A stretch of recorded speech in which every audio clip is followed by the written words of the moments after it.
Feeling a little sus about Block Blast? Let's find out if it's a virus or just a really addictive game. First things first, let's head to the official App Store €, that's Google Play Store for Android, or the Apple App Store for iPhones.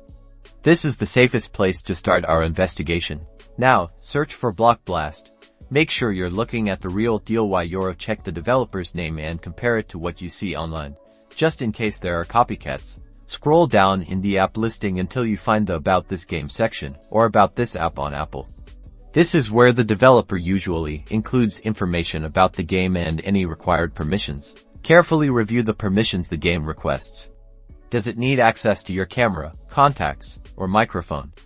If so, ask yourself why a block puzzle game would need those things. Unnecessary permissions are a red flag. Next up, run a scan with a reputable antivirus app.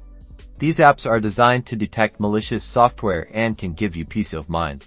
Lots of trusted options are available. Let the antivirus app work its magic and scan all your installed apps, including Block Blast. Hopefully, it comes back clean.